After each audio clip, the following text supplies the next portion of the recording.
Plus de 30 ans ont passé depuis qu'une nounou d'enfer a illuminé pour la première fois nos écrans de télévision, et les personnes qui l'ont rendu inoubliable ont traversé des mariages, des divorces, des maladies, des deuils, des retours et des réinventions que personne n'aurait pu prévoir. Saviez-vous que l'un des membres du casting les plus aimés de la série a survécu à un violent cambriolage avec violence à son domicile, et que, des années plus tard, a un diagnostic de cancer et a transformé ces deux tragédies en une mission de vie qui a changé la santé des femmes? Saviez-vous que le garçon qui jouait le fils charmant et plein d'esprit d'un producteur de Broadway avait vécu avec sa famille dans une voiture avant de décrocher le rôle qui le rendrait célèbre? En numéro 1 de notre liste se trouve Daniel Davis dans le rôle de Neil. C'était le majordome à la langue acérée, imperturbable et impeccablement vêtu de la famille Sheffield, un homme qui n'élevait jamais la voix et qui pouvait néanmoins clouer le bec à tout le monde, d'un seul sourcil levé et d'une remarque lancée au bon moment. Neil était, à presque tous égards, l'âme comique d'une nounou d'enfer, et il était aussi, à la grande surprise de nombreux spectateurs, absolument américain. Daniel Davis est né le 26 novembre 1945 à Arkadelphia, dans l'Arkansas, et a grandi dans la petite ville de Gurdon. Il a 20 ans en 2026. Il avait 47 ans quand il est apparu pour la première fois à l'écran dans le rôle de Neil, à l'automne 1983, et pendant 6 saisons complètes, il a interprété ce rôle. Avec une précision si raffinée que des spectateurs du monde entier ont supposé, tout à fait raisonnablement, que l'homme derrière l'accent était né quelque part outre-Manche. Il n'en était rien. Il avait grandi dans le grand sud des États-Unis, et sa première apparition télévisée remontait à l'âge de 11 ans, dans une émission pour enfants diffusée depuis Little Rock, dans l'Arkansas, appelée Betty's Little Rascals. Sa formation classique est venue de l'Arkansas Arts Center, puis d'années passées à l'Oregon Shakespeare Festival, au Stratford Shakespeare Festival et de 6 années à l'American Conservatory Theatre de San Francisco, où il a également enseigné le jeu d'acteur. C'est cette base classique, construite sur Shakespeare, sur le travail vocal, sur une discipline que la plupart des acteurs de télévision ne développent jamais, qui a donné à Davis les outils pour bâtir Neil de toutes pièces. Un accent aristocratique anglais, un sens du comique impeccable et la capacité de lancer une insulte avec une telle chaleur que la cible avait presque envie de lui dire merci. Il a failli ne pas obtenir le rôle. De son propre aveu, il s'est rendu à la chaîne pour l'approbation finale et s'est retrouvé en compétition avec le légendaire Roddy McDowall. Mais le rôle est revenu à l'homme de Gurdon, dans l'Arkansas, et le reste est entré dans l'histoire de la télévision. À l'écran, Neil a passé 6 saisons à échanger des piques avec C. Babcock, la femme qu'il prétendait mépriser et qu'il a finalement épousée dans le dernier épisode, dans l'un des dénouements les plus satisfaisants de l'histoire des sitcoms des années 90. Hors écran, Davis a continué à poursuivre la scène et le cinéma avec la même intensité tranquille. Il est apparu 2 fois dans le rôle du professeur Moriarty dans Star Trek, la nouvelle génération, et a repris ce rôle dans Star Trek Picard. Il a joué dans Le Prestige, le film de Christopher Nolan, sorti en 2006. Il a reçu une nomination aux Tony Awards en 2000 pour Wrong Mountain et un prix Obie en 2003 pour la série de théâtre indépendant Talking Heads. Plus récemment, il est apparu dans 2 épisodes du drama juridique de C.B.S. Elsbeth, ce qui signifie que même à 40 ans, il continue de surgir exactement là où on l'attend le moins. Sa vie personnelle est restée presque entièrement privée. Il a une sœur prénommée Diane et 3 neveux, mais il n'a jamais rendu public ses relations amoureuses ni ses difficultés personnelles comme beaucoup de ses contemporains. Cette discrétion est parfaitement cohérente avec le personnage qu'il a joué pendant 6 ans, un homme qui en disait long à travers ce qu'il choisissait de taire. Neil avait toujours le dernier mot. Daniel Davis a passé 50 ans à mériter le droit de ne rien dire du tout. En numéro 2 de notre liste se trouve Lauren Lane dans le rôle de C. Babcock. C'était celle qu'on adorait détester. Et puis, quelque part vers la 3e saison, celle qu'on adorait tout court. Chastity Claire Babcock, l'associée calculatrice de Maxwell Sheffield et rivale amoureuse permanente de Fran Finn, était construite dans un registre presque impossible à tenir. Le personnage devait être cinglant sans devenir cruel, désespéré sans devenir pathétique, et drôle sans jamais en faire les frais. Lauren Lane donnait l'impression que c'était simple. Ça ne l'était pas. Lauren Lane est née le 2 février 1961 à Oklahoma City, dans l'Oklahoma, et a grandi à Arlington, au Texas. Elle a 65 ans en 2026. Elle avait 32 ans quand elle est apparue pour la première fois dans le rôle de C. En 1993, ce qui signifie qu'elle était une comédienne de théâtre pleinement formée, ancrée dans la tradition classique, bien avant de jamais se retrouver devant une caméra de sitcom. Sa formation était sérieuse et rigoureuse. Elle a obtenu sa licence en beaux-arts à l'Université du Texas à Arlington, puis un master à l'American Conservatory Theatre de San Francisco, la même institution où Danielle Davis s'était formée. Avant Une nounou d'enfer, elle avait déjà construit une carrière dans le théâtre régional, le Kennedy Center, le Berkeley Repertory Theatre, l'Actors Theatre of Louisville. Elle était également apparue dans les séries Hunter et L.A., jouant une journaliste sans scrupules face à Corbin Bernsen, ce qui était rétrospectivement une excellente préparation pour incarner C. Pendant 6 ans, Lan a donné vie à C. Babcock dans toute sa splendeur implacable, les tailleurs stricts, le regard glacial, les tentatives de plus en plus délirantes de conquérir l'affection de Maxwell. Et puis la série s'est terminée en 1989, et Lauren Lan a fait quelque chose que presque personne à Hollywood ne fait délibérément. Elle est partie. Elle a épousé l'homme d'affaires, David Wilkins, en 1928, et ils ont eu une fille ensemble, Kate, née cette même année. Ils ont divorcé en 2009. Quand la série s'est terminée, elle est retournée à ce qu'elle avait toujours aimé le plus, la scène et l'enseignement. Depuis 2000, elle joue dans des productions au Zachary Scott Theatre à Austin, au Texas. En 2004, elle a rejoint le corps enseignant du département de théâtre et danse de la Texas State University à San Marcos, où elle se trouve toujours en 2026, enseignant le jeu d'acteur, mettant en scène des productions et formant la prochaine génération d'artistes. En 2013, elle a brièvement enseigné à l'université Carnegie Mellon.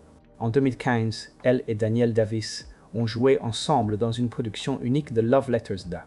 R. Gurney, dont les recettes ont été reversées au programme d'art dramatique de la Texas State University. Elle a remporté le La Critics Award, l'Austin Critics Circle Award et plusieurs prix B, Eden Payne pour son travail théâtral. Elle apparaît toujours sur Cameo, où elle propose des vidéos personnalisées avec la voix inimitable de C aux fans qui ne l'ont pas oublié. Lauren Lane a passé les années suivantes à construire quelque chose de bien plus durable en dehors. En numéro 3 de notre liste se trouve Benjamin Salisbury dans le rôle de Brighton Sheffield. C'était le fils du milieu, spirituel et à la répartie facile, le gamin qui existait quelque part entre l'espièglerie et le charme, le genre de jeune personnage télévisuel qui balance la chute avant, que quiconque ait vu venir la blague. Brighton Sheffield était le moteur de certains des moments les plus drôles d'une nounou d'enfer, et Benjamin Salisbury l'a interprété dès l'âge de 12 ans jusqu'à l'âge adulte avec une assurance comique stupéfiante pour quelqu'un d'aussi jeune. Benjamin David Salisbury est né le 19 octobre 1980 à Minneapolis, dans le Minnesota. Il a 45 ans en 2026.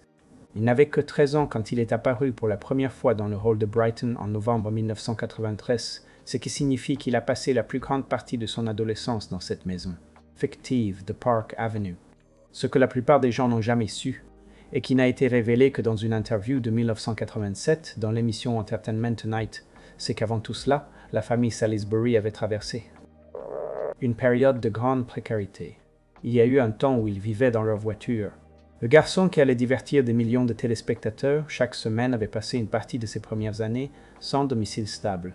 Il avait commencé à danser très jeune, en participant à des productions de Casse-Noisette avec le Geoffrey Ballet et ses premières années de scène, malgré les circonstances difficiles qui les entouraient, avait forgé en lui quelque chose que les caméras allaient finalement capter. Son premier rôle au cinéma était dans la comédie Capitaine Rond, en 1992, où il jouait le fils de Martin Short. Il a adoré chaque instant, et il est revenu. Une nounou d'enfer a suivi presque immédiatement, et pendant 6 ans, la maison Sheffield est devenue sa deuxième maison. Il est également apparu dans 3, les Mighty Ducks en 1996, et a remporté 2 Young Artist Awards, un pour Une nounou d'enfer en 1996 et un pour la série Promised Land en 1987. Quand la série s'est terminée, il a fait quelque chose qui a demandé un vrai courage et une vraie lucidité sur lui-même. Il a poursuivi ses études. Il s'est inscrit à l'American University de Washington, D.C., où il s'est spécialisé en journalisme audiovisuel. Il a obtenu son diplôme avec mention et a figuré 6 fois au tableau d'honneur de son université. Il a également effectué un stage parlementaire auprès du chef de la minorité à la Chambre des représentants, Richard Geffard, tout en étudiant, ce qui suggère que le garçon qui jouait le clan de Service était devenu quelqu'un avec de sérieuses ambitions en dehors du monde du spectacle. Il a épousé Kelly Murky en juillet 2016, et ils ont eu 3 enfants ensemble, avant de divorcer en 2013. Après son dernier rôle d'acteur en 2006, Salisbury a évolué vers un poste de management aux Universal Studios Hollywood, travaillant dans les coulisses des visites du studio. En 2026, à 45 ans, il est père de famille et professionnel de l'industrie du divertissement, simplement pas dans la partie qui le place devant les caméras. Brighton Sheffield a grandi à l'écran devant des dizaines de millions de spectateurs. Benjamin Salisbury a grandi dans les années qui ont suivi, discrètement, complètement, et selon ses propres termes. En numéro 4 de notre liste se trouve Rachel Chagall dans le rôle de Val Toriello. C'était la meilleure amie, la complice loyale, adorable et légèrement chaotique qui entrait et sortait de la vie de From Finn comme une brise tiède qui renversait parfois les choses sur son passage. Val Toriello n'était pas la personne la plus intelligente dans la pièce. Elle le savait, et cela ne la dérangeait pas particulièrement. Rachel Chagall l'a joué avec une sincérité si affectueuse que ce qui aurait pu n'être qu'un ressort comique creux est devenu l'un des personnages secondaires les plus genuinement aimés de la série. Rachel Chagall est née, Rachel Levin, le 24 novembre 1952 à New York. Elle a 73 ans en 2026. Elle avait 40 ans quand elle est apparue pour la première fois à l'écran dans le rôle de Val en 1993, bien qu'à ce stade elle eût déjà vécu plus que la plupart des gens, 2 fois plus âgés qu'elle.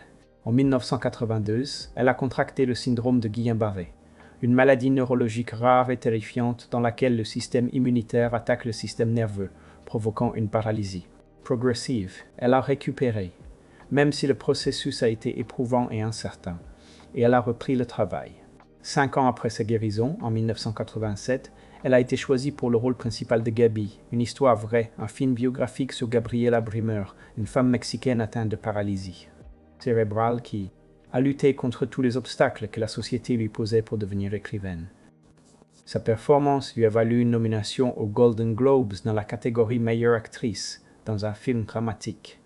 C'était un travail sérieux et exigeant qui démontrait qu'elle était capable de bien plus que ce qu'une sitcom pourrait jamais lui demander.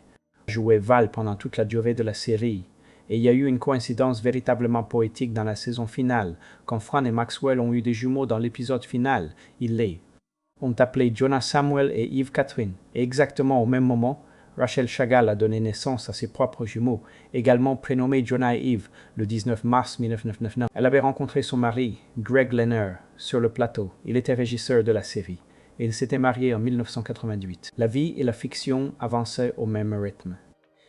Après la fin d'une nounou d'enfer, ses apparitions à l'écran se sont faites rares, une participation dans Just Shoot Me, un rôle dans The Last Supper en 1975, une apparition dans Strong Medicine et un petit rôle dans What I Like About You en 2006. Elle a également écrit pour un projet télévisé en 1928. Sa dernière apparition connue à l'écran date de 2006, après quoi elle s'est retirée définitivement de la scène artistique pour se consacrer à sa vie de famille.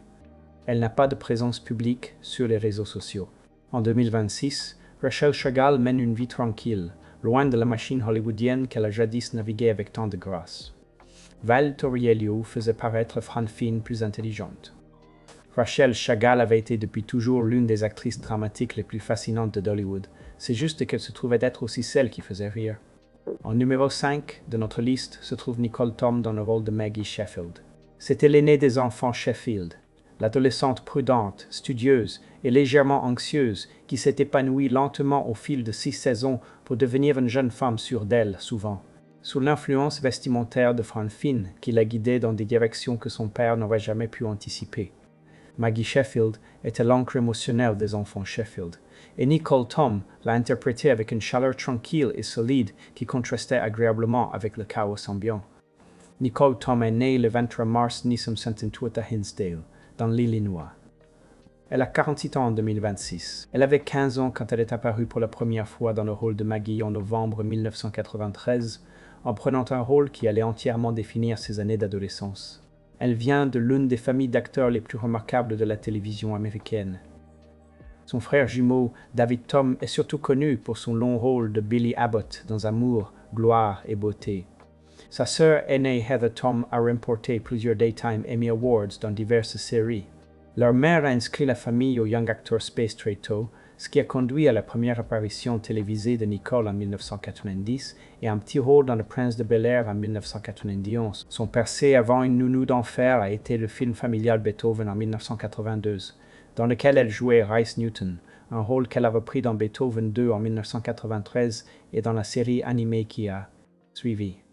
Puis Une nounou d'enfer est arrivée, et pendant 6 ans, elle a été Maggie. Après la fin de la série en 1989, elle a continué à travailler régulièrement, construisant une carrière dans des rôles dramatiques et comiques bien au-delà de la fille d'un producteur de Broadway. Elle a prêté sa voix à Supergirl, Kara Supergirl, dans 3 séries animées différentes, Superman, la série animée, les nouvelles aventures de Batman et Justice League Unlimited, devenant ainsi la première actrice à donner vie à ce personnage dans l'animation. Elle a eu des rôles récurrents dans Beverly Hills, 90210 et dans Masters of Sex sur Showtime. Elle est apparue dans la série Gotham de Fox, dans le rôle de Miriam Loeb. Elle a tenu le rôle principal dans le trié documentaire de To Be Prisoner of Love. Elle a continué à travailler avec une constance discrète sur près de 4 décennies dans l'industrie. En 2026, à 48 ans, Nicole Thom joue toujours, décroche toujours des rôles, et le fait en grande partie loin des projecteurs dans lesquels elle a mis les pieds pour la première fois adolescente. Elle n'a jamais été le genre d'artiste qui court après la salle la plus bruyante. Elle a été le genre qui fait le travail. Maggie Sheffield a trouvé sa confiance en elle au fil de 6 saisons. Nicole Thom la portait en elle depuis le début. En numéro 6 de notre liste se trouve Anne Morgan Gilbert dans le rôle de Yetta Rosenberg. C'était la grand-mère qui existait quelque part entre la confusion adorable et la sagesse absolue. Une femme qui ne se souvenait pas toujours dans quelle décennie elle vivait, mais qui offrait en quelque sorte les moments les plus éclairants de toute la série. Yetta Rosenberg, avec ses paillettes et sa démarche lente, absolument irremplaçable, a été interprétée par Anne Morgan Gilbert dans 604 épisodes de la série, et la performance était une masterclass sur ce que représente véritablement une vie entière de métier. Anne Morgan Gilbert est née le 16 octobre 1928 à Minneapolis, dans le Minnesota. Elle avait 65 ans quand elle est apparue pour la première fois dans le rôle de Yetta à l'automne 1983. En 2026, elle aurait eu 97 ans. Elle n'est plus là. Anne Morgan Gilbert est décédée le 14 juin 2016 à Los Angeles, à l'âge de 87 ans, des suites d'un cancer. Sa vie fut extraordinaire dès le début. Fille d'un médecin, elle a grandi à Milwaukee, dans le Wisconsin, et s'est inscrite à l'université Stanford, avec l'intention initiale d'étudier les soins. Infirmier, jusqu'à ce qu'une note insuffisante en chimie lors de sa première année l'oriente dans une autre direction. Elle a auditionné sur un coup de tête pour une production universitaire de la case de l'oncle Tom, a décroché le rôle et n'a plus jamais regardé en arrière. Elle a changé de filière pour se spécialiser en art dramatique et a obtenu son diplôme de Stanford en 1950. Sa carrière a couvert plus de 6 décennies. Elle a travaillé dans le sketch comique et les revues musicales à Los Angeles dans les années 50. Elle a épousé le scénariste et producteur George Eckstein en 1951 et ils ont eu 2 filles ensemble, l'actrice Ali Todd, qui a joué dans Les Immigrés sur Disney Channel, et la professeure de théâtre Nora Eckstein. Après la fin de son premier mariage en 1966, elle a épousé l'acteur Guy Raymond en 1969 et a vécu avec lui jusqu'à sa mort en 1967. Son rôle télévisé le plus marquant à ses débuts était celui de Millie Helper, la voisine de Laura et Rob Petrie, dans 61 épisodes du Dick Van Dyke Show au début des années 60. Puis, des décennies plus tard, une nounou d'enfer l'a trouvée, et elle a été Yetta. Et elle continuait de trouver de nouveaux espaces à occuper. Elle a joué une voisine nonagénaire qui vole toutes les scènes dans le film très salué de Nicole Olofsson et Peace Give, sorti en 2010, remportant le prix CIFA de la meilleure actrice dans un second rôle. Elle est retournée à Broadway en 2005 avec A Naked Girl on the Appian Way. Elle a eu des rôles récurrents dans la comédie hospitalière Getting On de 2013 à 2015 et une participation dans Grey's Anatomy. Elle a tourné ses derniers épisodes de Life in Peace quelques semaines seulement avant son diagnostic de cancer en 2016. Elle a travaillé jusqu'au bout. Elle a travaillé parce que c'était la seule façon qu'elle connaissait de vivre. Yetta Rosenberg déambulait dans la maison Sheffield, dans un halo de paillettes. Anne Morgan Gilbert a traversé 8 décennies de télévision américaine avec une clarté absolue. En numéro 7 de notre liste se trouve Vanessa Taylor dans le rôle de Sylvia Finn. Il n'y a jamais eu d'autre mère télévisuelle tout à fait comme Sylvia Finn, une femme dont l'amour pour sa fille s'exprimait presque exclusivement à travers la nourriture, la pression matrimoniale et les intrusions catastrophiques occasionnelles au pire moment possible. Elle était excessive, extravagante et absolument irrésistible. Renée Taylor l'a interprétée avec le genre d'authenticité profondément incarné qui ne vient que de quelqu'un qui étudie la comédie humaine depuis très longtemps. Renée Taylor est née Renée Adorée Wexler le 19 mars 1933 dans le Bronx, à New York. Elle a 93 ans en 2026. Elle avait 60 ans quand elle est apparue pour la première fois dans le rôle de Sylvia dans Une nounou d'enfer à l'automne 1993, et elle était déjà l'une des créatrices-interprètes les plus accomplies du divertissement américain lorsqu'elle a endossé ce rôle. Sa mère, Frida, avait voulu être actrice elle-même et avait prénommé sa fille Renée en hommage à la star du cinéma muet Renée Adoré, un détail biographique qui donnait le ton. Taylor a étudié à l'American Academy of Dramatic Arts, puis à l'Actors Studio de New York. Au début des années 60, elle se produisait comme humoriste au Club Bonsoir, à New York. Son artiste de première partie était alors une jeune chanteuse encore inconnue, prénommée Barbra Streisand. Cette seule phrase vous dit dans quel genre d'univers elle évoluait. Elle est apparue dans Les Producteurs, le film de Mel Brooks, sorti en 1967, jouant l'actrice qui incarne Eva Braun dans le spectacle fictif enchâssé dans le film Le Printemps d'Hitler. Avec son mari, l'acteur et auteur Joseph Bologna, elle a coécrit la comédie de Broadway Amants et autres étrangers, et a reçu une nomination aux Oscars pour la coécriture de l'adaptation cinématographique de 1970. En 1971, ils ont coécrit et co-joué ensemble dans le film Fait l'un pour l'autre. En 1973, elle a remporté un Primetime Emmy Award dans la catégorie Meilleure écriture pour une émission de comédie pour le spécial télévisé Acts of Love and Other Comedies qu'elle a coécrit avec Bologna. Elle a reçu une nomination aux Emmy Awards en 1996 dans la catégorie Meilleure actrice, dans un second rôle, dans une série comique pour son travail, dans Une nounou d'enfer. Ce bilan représente une nomination aux Oscars, un Emmy gagné et une nomination aux Emmy en tant qu'actrice, à travers une carrière que la plupart des gens résument à la mère de Fran. Son mari, Joseph Bologna, est mort d'un cancer du pancréas en 2017, après 52 ans de mariage et de partenariat créatif. Elle avait perdu d'un seul coup sa collaboratrice la plus proche, sa co-auteure et son amour. Elle a réagi comme elle avait toujours réagi aux choses difficiles. Elle a continué à travailler. Elle a écrit un spectacle solo intitulé Ma vie au régime en 2018, explorant l'image corporelle et la résilience avec le même humour qui avait défini toute sa carrière. Elle est apparue dans How I Met Your Mother, Bob's Burgers et Curb Your Enthusiasm. En 2026, à 93 ans, Renée Taylor est le membre survivant le plus âgé du casting principal d'une nounou d'enfer. Sylvia Finn voulait que sa fille se marie. Renée Taylor a passé sa vie à faire tout le reste d'abord, et l'a fait brillamment. En numéro 8 de notre liste se trouve Madeline Zima, dans le rôle de Grace Sheffield. C'était la plus petite des enfants Sheffield, et celle qui portait le plus de poids, Grace, la cadette sensible et profondément réfléchie, qui avait une attraction naturelle pour la grand-mère de Fran, Finn Yetta. Madeline Zima a apporté au rôle une qualité véritablement touchante qui faisait de Grace la personne la plus réelle dans une maison très glamour. Elle avait 8 ans quand la série a commencé, 13 quand elle s'est terminée. Madeline Zima est née le 16 septembre 1985 à New Haven, dans le Connecticut, l'aînée de 3 filles nées de Dennis et Mary Zima. Elle a 40 ans en 2026. Son nom de famille signifie « hiver » en polonais, hérité de son grand-père paternel. Ses 2 sœurs cadettes, Vanessa et Yvonne Zima, sont également actrices, faisant de Madeline l'aînée de 3 sœurs qui ont toutes choisi la même profession. Elle a commencé sa carrière à l'âge de 2 ans, littéralement, quand elle a été choisie pour une publicité télévisée pour l'adoucissant textile Downy.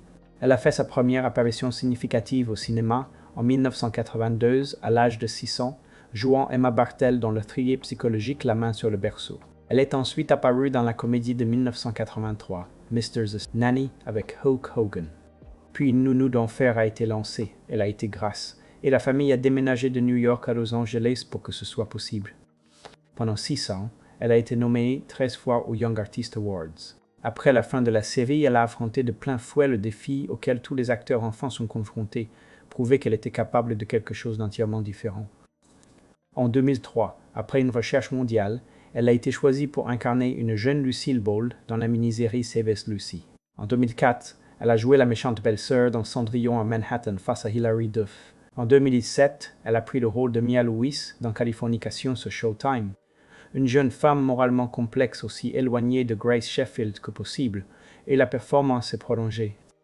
Jusqu'en 2011, elle a rejoint Heroes dans le rôle de Gretchen Berg en 2009 et est apparue dans Doom Patrol, Hacks, You, Perry Mason et Anomalise.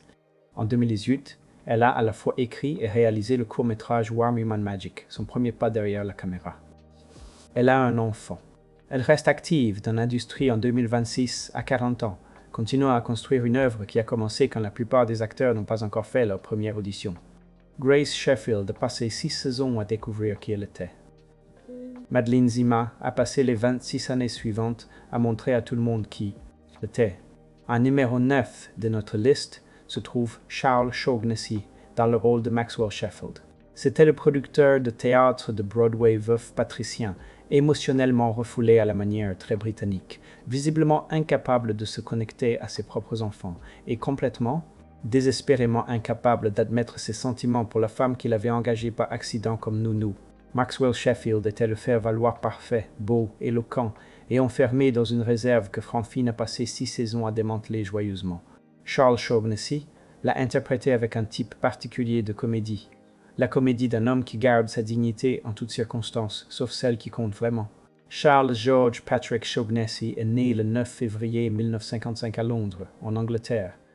Il a 71 ans en 2026. Il avait 38 ans quand il est apparu pour la première fois dans le rôle de Maxwell Sheffield en novembre 1993, et il a apporté au rôle quelque chose qu'aucun processus de casting n'aurait pu fabriquer. Il le faisait tout en gardant son propre accent. Ses origines familiales ne sont pas ordinaires à bien des égards. Il est le fils d'Alfred Shaughnessy, scénariste de la célèbre série britannique En haut, en bas et de l'actrice Jean Lodge. Il a fréquenté l'Eton College avant de s'inscrire au Magdalen College de l'Université de Cambridge, où il a étudié le droit et rejoint le célèbre club de comédie Footlights, le même groupe qui a produit John Cleese, Emma Thompson, Stephen Fry et Hugh Laurie. Après l'obtention de son diplôme, il a choisi le jeu d'acteur plutôt que le droit, s'est inscrit dans une école d'art dramatique à Londres, a tourné en Angleterre avec une compagnie de répertoire, puis a déménagé aux États-Unis en 1983 pour suivre l'actrice Susan Fallender qu'il a finalement épousée. Ils ont 2 filles, Jenny, née en 1990, et Maddie, née en 1985. Avant une nounou d'enfer, Shaughnessy était surtout connu du public américain comme Shane Donovan dans le soap opera de NBC des jours et des vies, un rôle qu'il a joué de 1984 à 1992. Puis Maxwell Sheffield est arrivé et tout a changé. Après la fin de la série, il a remporté un Daytime Emmy Award pour avoir prêté sa voix à Dennis le Poisson Rouge dans la série animée pour enfants Stanley. Il a eu des rôles récurrents en tant que Christopher Plover dans The Magician et John Powell dans Mad Men. Il a rejoint General Hospital dans le rôle de Victor Cassadine et est apparu en tant que Roi Arthur dans Monty Python's Spamalot au Ogunquit Playhouse en 2010, remportant le Broadway World Boston Theatre Award de meilleur acteur principal dans une comédie musicale. Et puis, en décembre 2007, quelque chose s'est produit qui n'avait rien à voir avec le monde du spectacle. Il a hérité du titre de 5e baron Shaughnessy à la suite du décès de son cousin au second. De Grey, Michael Shaughnessy, le 4e baron, mort sans enfant. Charles Shaughnessy est un père héréditaire du Royaume-Uni, un véritable lord britannique autorisé à siéger à la Chambre des Lords. L'homme qui a joué un producteur de Broadway fictif, qui se comportait comme un membre de l'aristocratie, est en réalité membre de l'aristocratie. En 2026, lui et Fran Drescher se sont retrouvés à la première à Los Angeles de la comédie musicale Somebody to Love, et la photographie d'eux deux ayant, selon les fans, exactement le même air qu'ils. Il y a 30 ans, a provoqué sur Internet une vague douce et ravie de nostalgie enthousiaste. Maxwell Sheffield a finalement dit à Fran Finn qu'il l'aimait dans le dernier épisode. Charles Shaughnessy a passé 30 ans à s'assurer que personne n'oublierait pourquoi ce moment comptait autant. En numéro 10 de notre liste se trouve Fran Drescher dans le rôle de Fran Finn. Elle était et reste l'une des créations comiques les plus originales de l'histoire de la télévision américaine. Une femme tape à l'œil, bruyante et au grand cœur, originaire de Flushing, dans le Queens, avec une voix à faire trembler les murs et un sens de la mode capable d'illuminer une pièce, qui a débarqué par accident dans la vie d'un veuf britannique refoulé et a entrepris de remettre toute sa famille d'aplomb, qu'il le veuille ou non. Elle venait directement de la vie même de Fran Drescher, de son enfance dans le Queens et de son besoin irrépressible d'être exactement qui elle était dans chaque pièce où elle entrait. Fran Drescher est née Francine Joy Drescher le 30 septembre 1957 à Flushing, dans le Queens, à New York. Elle a 68 ans en 2026. Elle avait 36 ans quand Une nounou d'enfer a été diffusée pour la première fois en novembre 1993, et elle n'était pas seulement la vedette. Elle était la co-créatrice, la productrice exécutive et la force motrice derrière chaque élément de la série, depuis le casting jusqu'au choix vestimentaire, en passant par les intrigues qui reflétaient son enfance dans le Queens. Son père Morty était analyste de système naval et sa mère Sylvia, le même prénom que le personnage joué par Renée Taylor, était conseillère en mariage. Tous deux ont finalement fait une apparition dans la série elle-même. Elle a fréquenté la Hillcrest High School à Jamaica, dans le Queens, où l'un de ses camarades de classe était Ray Romano. Elle a étudié le théâtre, fait du théâtre amateur et décroché un petit rôle dans le film La fièvre du samedi soir en 1967. Mais ce qui a précédé la série n'était pas composé seulement d'étapes faciles. Le 30 janvier 1985, des intrus armés ont pénétré dans son appartement à Los Angeles et commis une agression violente qui l'a laissé briser en 1000 morceaux, comme elle l'a décrit par la suite. L'agresseur a été appréhendé, identifié par Drescher et condamné à 500 ans de prison sans possibilité de libération conditionnelle. Le rétablissement a pris des années. Elle et son mari de l'époque, Peter Mark Jacobson, ont été accueillis par leurs amis proches Don et Donna Aykroyd immédiatement après et sont restés chez eux pendant 3 mois. Elle a continué à travailler. Elle et Jacobson, mariés depuis 1978, ont créé une nounou d'enfer ensemble et y ont mis tout d'eux-mêmes. Quand la série s'est terminée en 1999, leur mariage aussi, Jacobson a ensuite révélé son homosexualité et les deux sont restés amis proches et collaborateurs. Et puis, en l'an 2000, Fran Drescher a appris qu'elle avait un cancer de l'utérus. Elle a consulté 8 médecins différents avant de recevoir le bon diagnostic, a subi une hystérectomie radicale et est guérie depuis plus de 25 ans en 2026. Elle a écrit le livre Cancer Schmancer en 2002, best-seller du New York Times, et a fondé l'association du même nom, dédiée au dépistage précoce et à la défense de la santé des femmes. Elle a été nommée 2 fois aux Golden Globes et 2 fois aux Emmy Awards durant la diffusion de la série. En 2021, elle a été élue présidente de la SAG-AFTRA et a dirigé l'organisation lors des grèves hollywoodiennes de 2023 avec une autorité morale que peu avaient anticipée. Elle a exercé cette présidence jusqu'en 2025. Elle a brièvement épousé le scientifique Shiva Ayyadurai en 2014. Ils se sont séparés en 2016. Elle n'a pas d'enfant biologique et a parlé ouvertement de cette douleur tout en la canalisant dans son travail. Elle est apparue dans la fabuleuse Madame Maisel, Hôtel Transylvanie, et le film de 2025 Marty Suprême. En 2026, à 68 ans, elle et Charles Shaughnessy se sont retrouvés lors d'une première à Los Angeles et la réaction des fans a été immédiate et immense. Fran Finn a donné à des millions de personnes le sentiment d'être vues, celles qui parlent fort, celles qui sont sous-estimées, celles qui se sont retrouvées à la mauvaise porte et ont fini, exactement là où elles devaient être. Fran Drescher a passé 30 ans à transformer ce personnage en quelque chose d'encore plus important, une vie construite sur un projet, sur l'engagement et sur la conviction que la douleur peut être transformée en quelque chose qui aide les autres. Ce n'est pas seulement un héritage télévisuel, c'est tout autre chose. 3 décennies se sont écoulées depuis la diffusion de ce premier épisode, et les personnes qui ont rempli cette maison de Park Avenue sont allées vivre des vies qu'aucun scénariste n'aurait pu écrire. Laissez un commentaire maintenant et dites-nous quelle est l'histoire du casting qui vous a le plus surpris. Et quel personnage d'une nounou d'enfer avez-vous encore en tête? Si vous n'êtes pas encore abonné, c'est le moment, parce qu'il y a encore tellement à venir et vous ne voudrez manquer aucun épisode.